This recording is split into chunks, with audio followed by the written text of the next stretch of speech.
Salut à tous et bienvenue sur Tarif News semaine 40. Donc je reviens d'Octogone, donc j'ai un peu la voix en mode crooner, donc comme ça attirera un public féminin, n'en doutons pas. Donc les nouveautés de cette semaine. Alors le Tarif News ne va pas porter de tarif cette semaine, donc il n'y aura que des news. Alors Bayard's Revenge, voilà, c'est la figurine spéciale pour les 35 ans du Warhammer 40 000, jeu emblématique. Donc moi j'aime beaucoup cette figurine, hein, j'en avais déjà beaucoup parlé. Très sympa avec justement cette épée à l'ancienne qui me rappelle Juan Diaz, que j'aime beaucoup. En plus, on a une version non primaris du champion de l'empereur, soc très scénarisé, et puis avec vraiment le petit casque en plus, comme ça, les petites bandelettes, tout ça, moi j'aime beaucoup. Alors après, il va falloir s'appliquer un petit peu pour les peindre, mais c'est une figurine assez réussie. Puis voilà, les Black Templars, on sent que c'est l'armée emblématique. Alors pourquoi emblématique? Parce que moi ça me rappelle vraiment la V3, hein. Sur la V3, vous savez, vous avez la couverture de la V3, et il y avait justement du Black Templar, et justement la figurine qui était sortie pour célébrer un petit peu tout ça. C'était une figurine issue de cette illustration, qui était un Black Templar. Et là, on retrouve encore un Black Templar. Donc voilà, l'armée des Black Templars emblématique de Warhammer 40 000. Donc pour Warhammer Age of Sigmar, on a les Battle Tomes. Donc toujours pareil, hein, les prix ça va être 42,50 €, ça ne va pas changer. Ce qui est intéressant, c'est que là, j'ai jamais fait gaffe qu'ils mettaient en fait le prix, enfin pas le prix, mais le montant des versions collector. Donc là, on aura 700 bouquins collector, donc avec reliure, etc. Couverture soft, donc pas souple, mais soft skin, donc c'est quelque chose de doux au toucher. Donc voilà. Ensuite, la Vanguard, donc ça, les prix en général, c'est toujours 105 €, donc je pense que ça va être la même chose pour les luminettes. Les cartes, les petits dés aussi, pour tous ceux qui aiment bien collectionner les dés. La même chose pour les Son of Behemoth. Alors, ce qui change par contre, c'est qu'on va avoir que 500 copies. Donc c'est bien parce que ça peut donner aussi une indication sur le différence de tirage. Je pensais à la limite qu'il y aura même eu un plus grand écart entre 500 et 700, entre les Son of Behemoth et puis les luminettes. J'aurais pensé que on aurait pu même mettre que 400 pour les Behemoth, mais bon. Voilà. Ensuite, King Brow. Donc là, on n'a pas le prix, mais après, si on se réfère aux anciens, donc le Warstomper Mega Gargant qui est à 155, là, sachant que c'est ce kit-là, donc ce multi-kit, hein, ces 3 kits, c'est une seule référence. Donc ces 3 kits plus une grappe en plus, bah, ce sera forcément plus cher. Après, c'est jamais. Ça peut coûter le même prix. Bon, j'y crois pas, hein, je pense que ce sera plutôt plus cher. Donc, je sais pas, on peut imaginer 165 €, peut-être petit peu plus. Le problème est là, à chaque fois qu'ils rajoutent en fait une grappe et qu'ils font disparaître les anciens kits, ça pousse en fait comme ça le prix, hein, toujours un petit peu en avant. La même chose pour les Gargants, donc là on est à 105 € les 3, et puis là ils vont sortir soit tout seuls, soit en boîte carrément de 3. Donc tant pis, exit la boîte de 2, mais ça aurait été assez rigolo quand même qu'il y ait la boîte de 1, la boîte de 2, la boîte de 3. Je pense que ça aurait été assez unique, hein, parce que à ma connaissance, il n'y avait que le Carnifex qui pouvait être acheté comme ça dans une boîte de 2. Voilà. Ensuite, toujours des dés. Voilà, ça on passe. Le Land Raider Proteus, donc pour l'Horus Hérésie. Alors si on regarde le prix du Spartan 87,50 €. Ce sera moins, forcément. Je pense que le kit est plus petit, moins de plastique, on va dire. Donc, censément un peu plus petit. Puis, voilà. Donc, bon, après, peut-être que ça va être dans la même gamme de prix, parce que c'est la gamme de prix d'un Land Raider, on va dire. Donc voilà. Mais bon. En tout cas, vous avez sa sortie pour bientôt. Alors la suite, c'est assez étonnant parce que vous savez, j'aime vous faire participer, hein, comme ça avec le petit référendum, le vote. Et je vous avais demandé si vous trouviez que le prix de la nouvelle extension était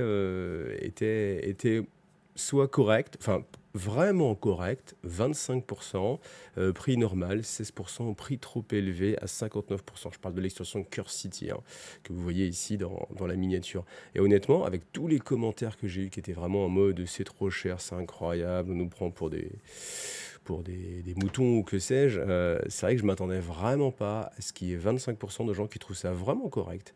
Et parce qu'après, si on cumule les deux, vous voyez, on a 40% de gens qui sont en mode non, mais le prix est bien. Et c'est dire à quel point faire attention malgré tout dans les commentaires, parce que c'est vrai que si je m'étais fié uniquement aux commentaires, je me serais dit, ouais, allez, à 95%, les gens pensent que c'est trop cher, et du coup, Games Workshop tape à côté. Et en fait là, 40% des gens qui trouvent que c'est cool, soit normal, soit vraiment correct. C'est énorme, hein, 40%, parce que là, j'imagine que dans les 59%, il y a aussi des gens qui, de toute façon, n'auraient jamais acheté la boîte de Curse City, et il y a toujours ce côté un petit peu Curse City, le jeu a été raté, donc ouais, c'est trop cher, etc. Donc au final, je pense qu'ils ont visé juste et que bah, du coup, c'est une boîte qui va bien se vendre. Voilà. Alors vous savez, ils ont sorti des Kill Team hein, récemment, donc bien sûr deux nouvelles Kill Team qui sont dans la boîte Into the Dark, voilà, avec les Breachers et puis les Croûtes. Maintenant, vous avez des règles pour les joueurs de Warhammer 40 000, donc les taux vont recevoir une nouvelle unité d'élite dans ces Croûtes, on peut même jouer hein, que des Croûtes, hein, si, pour ceux qui rêvaient encore de jouer cette armée, voilà, et puis, pardon, on va pouvoir les jouer dans beaucoup de factions impériales. Vous voyez, c'est dur aujourd'hui. Il y a aussi des règles pour les autres factions qui étaient sorties aussi. Donc là, les Traitor Guardsmen, voilà. Les Elysian Star Strider, bon, je vous laisse les regarder après en détail. Et puis bien sûr, les Jeropox Infected. Donc c'est pas mal parce que ça donne en fait comme ça des possibilités de retrouver ces unités. Ça donne une deuxième vie hein, forcément à ces unités parce que si c'est restreint à Kill Team, c'est quand même un marché qui est beaucoup moins grand que les joueurs de Warhammer 40 000, surtout pour peu que l'unité soit forte et s'en sort plutôt bien, bah, ça va booster les ventes, hein, et c'est souvent là-dessus, hein, Kill Team, ils comptent sur les ventes en fait de Warhammer 40 000, et souvent même on a l'impression qu'ils sortent plutôt ça pour Warhammer 40 000, avec un petit look Kill Team, histoire de dire. Alors Warhammer Underworld, Gnarlwood, ça j'aime alors j'aime beaucoup parce que c'est Warhammer Underworld, les figurines je les trouve très réussies, hein, donc ça c'est vraiment sympa. Bon le plateau je n'ai déjà parlé, c'est pas terrible. Le principe du deck rival, ça je trouve ça vraiment très bien. Après encore une fois je trouve qu'il y a un petit peu trop de sorties, enfin je suis pas le seul à en parler, hein, parce que là j'ai pu en parler à Octogone, j'étais à Octogone ce week-end, hein, donc j'ai rencontré vraiment pas mal d'entre vous, salut à vous. Et c'est vrai qu'à chaque fois qu'on parlait de Warhammer Underworld, c'était toujours le même constat, c'est que les gens avaient lâché parce que c'était trop compliqué de suivre le rythme des sorties. Malgré tout le monde d'accord que le mode rival, c'est-à-dire jouer avec des paquets préconstruits, vous n'avez pas à réfléchir à la construction de votre deck, mais vous prenez directement soit le deck de votre faction, donc voilà ça, Open Shuffle Play, ça veut dire vous ouvrez, vous mélangez, vous jouez directement. Il n'y a pas de deck building, de construction de votre paquet, de réflexion là-dessus. Ça permet de gagner du temps, d'être aussi équilibré d'un deck à l'autre. On va supposer qu'il y aura moins d'écart. C'est pas celui qui a acheté le plus de paquets qui a donc accès au plus de cartes et qui a donc accès à un potentiel destructeur meilleur ou à des cartes meilleures. Donc ça diminue malgré tout le déséquilibre. Et là, ils introduisent un nouveau format qui s'appelle le format Nemesis. Alors, il faut savoir que dans la boîte de Gnarlwood, comme ça que ça va s'appeler, voilà, vous allez avoir donc un deck spécifique pour les squelettes, un deck spécifique pour les humains chaotiques, voilà. Et vous allez aussi avoir deux decks rivales qui vont être sans affiliation en fait, c'est-à-dire que vous allez même pouvoir aller jouer avec vos bandes de Shadespire, des premières saisons, deuxième saison, troisième saison, quatrième saison, cinquième saison, boîte de démarrage, sixième saison. Donc voilà, ça c'est plutôt pas mal. Et le mode Nemesis, c'est simplement pour faire une sorte de deck building, mais sans aller chercher trop loin. C'est dans cette boîte-là, vous avez les deux decks de faction, plus deux decks rival, et puis vous pouvez bah, voilà, mélanger comme ça, comme on vous le montre ici, soit le paquet Daring, soit le paquet Tooth of Claw, avec ce que vous avez déjà dans votre paquet de faction, puis faire comme ça un petit peu de deck building, sans qu'on aille chercher trop loin et qu'il faille chercher trop de cartes. Donc voilà, maintenant à voir bien sûr avec les cartes si c'est suffisamment diversifié pour qu'on tombe sur des decks différents aussi. De toute façon, ça va être toujours le même échange et au final, on va se retrouver avec j'enlève 5 cartes et puis je mets ces 5 cartes là et les decks sont toujours les mêmes. Mais bon, c'est une première approche du deck building et puis voilà, je pense que c'est quand même un très beau pas en avant. Puis quoi qu'il arrive, vous avez ces deux paquets rivales que vous pouvez réutiliser pour toutes les bandes. Donc c'est une boîte qui est intéressante pour les nouveaux joueurs et aussi pour les anciens joueurs. Donc ça, je trouve que cette démarche quand même sur Warhammer Underworld, elle est quand même vraiment cool et j'espère que Warhammer Underworld reprendra un peu du poil de la bête et sera de plus en plus joué. Alors j'ai mis à jour ma liste des tipeurs, voilà, non c'est normal parce qu'il y a beaucoup de noms, donc vous allez trouver plusieurs fois votre pseudo, peut-être parce qu'il y a d'autres personnes qui ont mis le même pseudo que vous. Donc voilà, je les ai classés par ordre alphabétique, comme ça vous permet de vous y retrouver aussi. Alors sachez que cette mise à jour, je la fais tous les mois, parce que certains me posaient la question en me disant « Ah, je ne parais pas dans la liste des tipeurs », c'est parce que je ne vais pas le faire à chaque fois que quelqu'un type, ça me prend déjà pas mal de temps, donc je le fais que à la fin du mois ou au début du mois avec ceux du mois dernier, voilà. Donc comme ça vous êtes conscient de savoir comment ça marche. Et j'en profite pour remercier Jean-Jacques Olive et Jean-Jacques Olive qui m'a fait un super message. Bon, ça reste entre nous, mais en gros, il me disait, ouais, à un moment donné, je t'ai dit des choses qui n'étaient pas forcément sympathiques, sans être forcément un hater, mais voilà, avec des commentaires qui n'étaient pas forcément des plus sympathiques. Et puis au final, je pense que je me suis trompé, donc pour faire amende honorable, eh ben, je viens tiper mensuellement. Et en fait, ce message, il est vraiment super génial parce que ça me fait dire qu'au final, même si ça se passe mal avec quelqu'un qui est assez agressif, on n'est jamais à l'abri que ça se passe bien, on n'est jamais à l'abri que quelques années plus tard, il se transforme en soutien pour la chaîne qui permette à la chaîne de continuer. Donc merci Jean-Jacques, parce que c'est vraiment super sympa. Merci aussi à El Andière, merci aussi à Dux Bellorum, merci aussi à Loïc et à Yas. Merci à vous tous les gars pour votre soutien. Et puis on peut faire un petit point financier. Alors je fais ce petit point parce que beaucoup d'entre vous lors d'Octogone m'ont dit waouh super, ça y est, la chaîne est rentable, tout ça, félicitations. En fait non, c'était qu'il y avait un super boost du fait et bien du Iggy Fest que j'avais organisé, où bien sûr si les gens donnaient un petit coup de Tipeee en plus, ils avaient des chances en plus de gagner la magnifique malle au trésor où il y avait plus de 4400 euros sous de dotation. Mais voilà, après malgré tout, il y a quand même parmi ces gens-là des gens qui sont passés en mensuel et qui continuent comme ça à donner. Donc je suis assez content d'avoir réussi à transformer un petit peu ça et à pérenniser un petit peu les choses. Donc merci à vous tous si vous avez participé. Merci à vous tous si vous eh bien, avez transformé vos dons en mode mensuel. Vous voyez l'objectif, là voilà, on est à 63% de financement.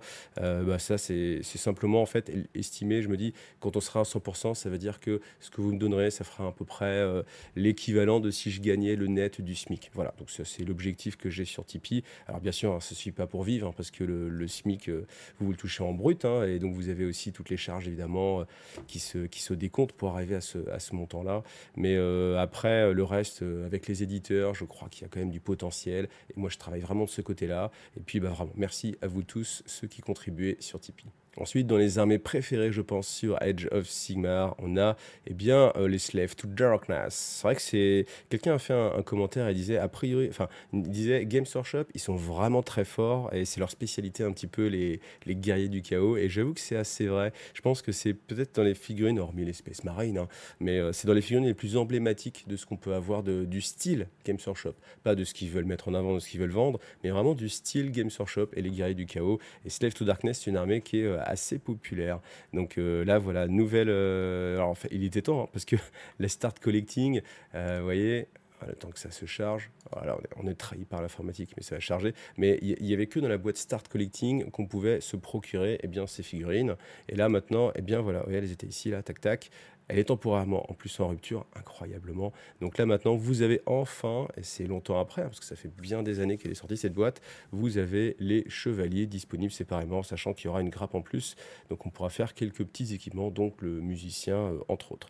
Ensuite, on vous montre la future Army 7 Slave to Darkness, avec tout ce qu'on a pu voir en preview récemment. Donc ça va sortir avant la fin de l'année. Donc ça, je pense que ça va être une belle boîte qui va bien se vendre aussi. Et puis on termine sur le Golden Demon, parce que c'était le Golden Demon aussi ce week-end. Donc il y avait le choix. Soit vous étiez au Golden Demon en UK, soit vous étiez à Octogone pour l'Octo-Painting. En tout cas, moi j'étais à Octogone. Donc la seule image que j'ai eue là pour l'instant, voilà, c'est la Slayer Sword, Chris Clayton, avec des choses qu'on verra plus en détail. Hein. Je pense qu'après ils feront une page plus détaillée. Enfin, je dois me dire que là ils sont quand même pas foulés, parce que ils auraient pu au moins nous mettre les gagnants de chaque catégorie. Donc bon voilà, ça va arriver, j'imagine. Mais voilà les gars, il faut pas dormir la nuit. Il faut faire comme moi. Hein. Vous bossez, vous mettez en ligne. Hein. Voilà. J'ai failli oublier le sondage de cette semaine. Le sondage de cette semaine, c'est justement sur les figurines du Golden Demon, ou ce genre de figues assez exceptionnelles. J'aimerais savoir, est-ce que quand vous voyez des belles figurines comme ça, que ce soit ici sur Instagram, sur Facebook ou peu importe, est-ce que c'est quelque chose qui va plutôt vous motiver à progresser, vous dire oui, j'ai envie d'y jouer, j'ai envie de peindre, c'est quelque chose qui me passionne et je veux aller plus loin, ou alors plutôt, est-ce que c'est quelque chose qui va vous freiner un peu dans le mode je sais que je n'arriverai jamais à avoir ce niveau-là et du coup c'est un petit peu décourageant. Donc la question est très simple, est-ce que voir des très belles figurines exceptionnelles, est-ce que c'est encourageant pour vous ou est-ce que c'est plutôt décourageant? Voilà, merci à vous de participer comme à chaque fois.